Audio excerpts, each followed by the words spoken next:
happening, peeps? This is Spoken Thought, back here with another tutorial of how I make my beats in Logic Pro. Before I get things started here, I've got a beat tape that drops here pretty soon, so make sure y'all peep the content on my socials leading up to that. And without further ado, let's get started. Peep. Yo, what's happening? Back in Logic Pro, the DAW interface here. And so I have this beat called Low Key that I just pulled up as a project file, and you can see there's a lot going on.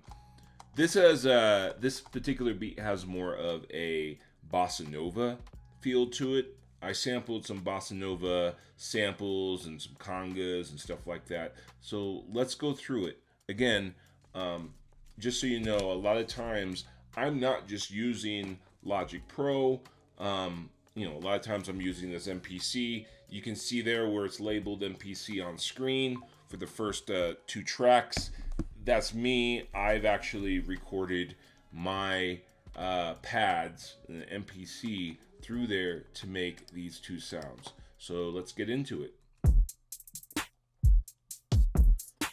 So this is more of a modern feel, and you can hear it's not as sloppy, right? Things are more on the ones and fours, and it's in a 130 BPM.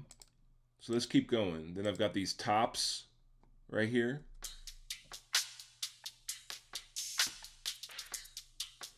So the same idea. This top loop is not a part of my MPC. It's just a loop I found. So altogether, that makes this.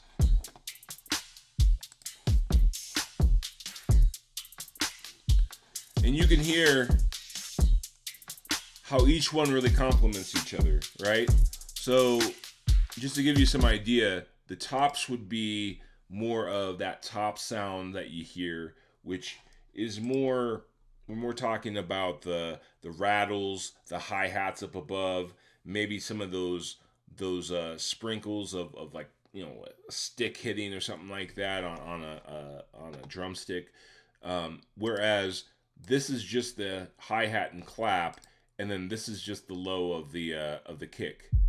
And you can tell, right? So let's move on. Then I've got these Rhodes that I actually sampled directly from just a sample.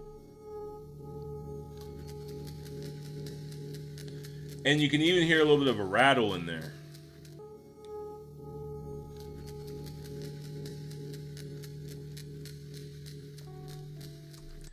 And then the rest of that right here, from here to there, this is the same sample just going through some filters. So for instance, here's, an AU pass filter going here. Here's another AU pass that's going a little bit further. And again, I do that so that each one of these in the verse part, which is right here, this is the verse part from here to here, they basically create a differentiation between this and the hook, right? So let's keep going. Then I've got my vocal sample here. And this is when it starts getting into some like bossa nova sound.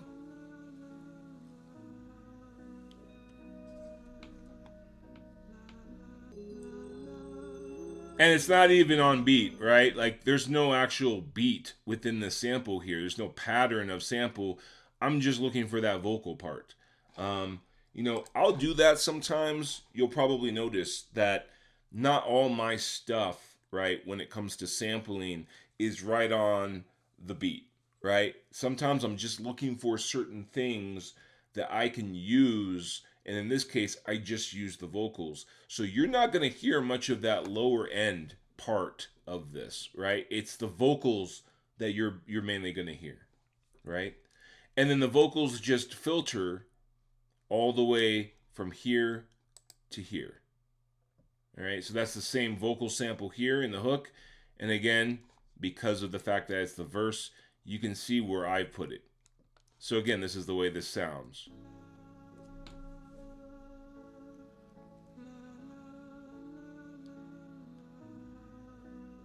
And you can hear some piano You hear that guitar. You hear a little bit of that rattle of the bells. And I'll do that a lot, right? I'm not just looking for the vocal sample, I'm looking for the highs of other things that are coming through. Okay, so there's an idea of that. Then I've got this actual bossa nova sample coming in from below, and it sounds like this.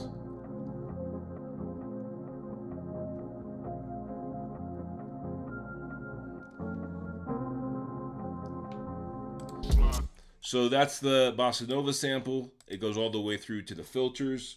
So just like before, like everything else, I'm putting it through some type of filter effect. And in fact, the bossa nova sample doesn't even come in during the first part of the verse.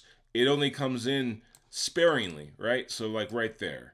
Comes in right there. Comes in right there. So I'm not using the full entire bossa nova sample in the verse, whereas in the hook, I'm using the whole entire thing. All right? Cool. Then down below, I've actually created a bass filter effect. So as you can see up here, that's that sample that I was talking to you about. Down here is the same sample, but now it's got the bass only. And the low ends is the reason why that happens. So it's the same sample, right? But I've just used a lo-fi pass. In fact, I didn't even use a lo-fi pass.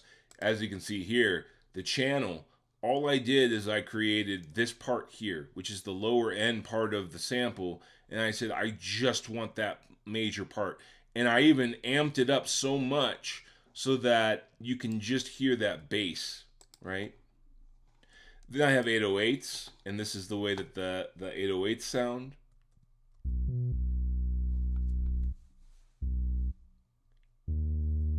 And you can see each one is pitched.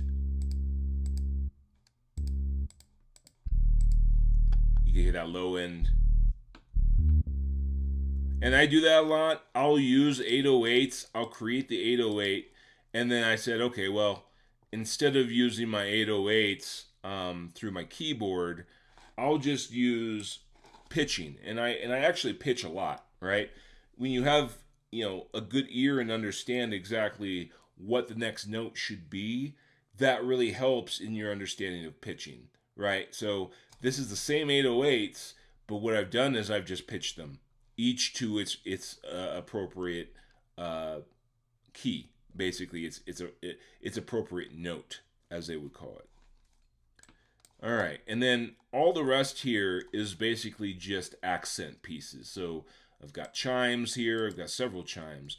I've got this cool little accent moan. Let me just play what it might sound like, because there's an awful lot going on here, and I want to make sure that you hear it. So there's those chimes that come in, right? And then you're going to hear this little echo of a Congo moan. Hear that rattle.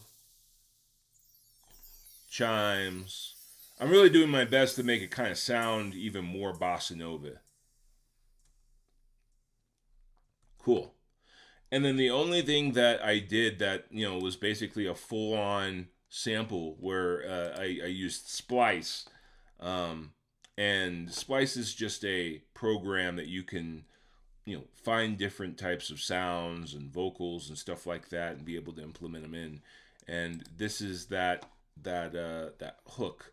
And I actually pitched it down, right? So it's pitched down to -7, a lot more. So it sounds like this. Catch me on the down slide, down. I'll be heading up in the. So that gives you an understanding of the vocals.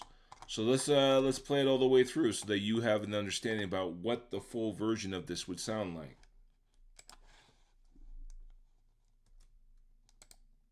Catch me on the down slide, down. I'll be heading up in the while I'm chilling low key. Catch me on. So you hear a lot of rattling, lots of high ends and shakes.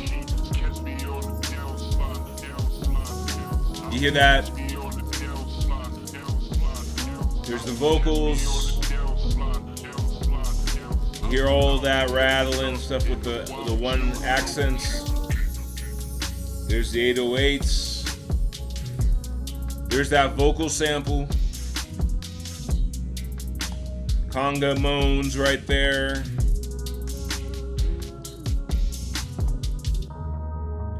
There's that second part of the sample, right? It just came back in.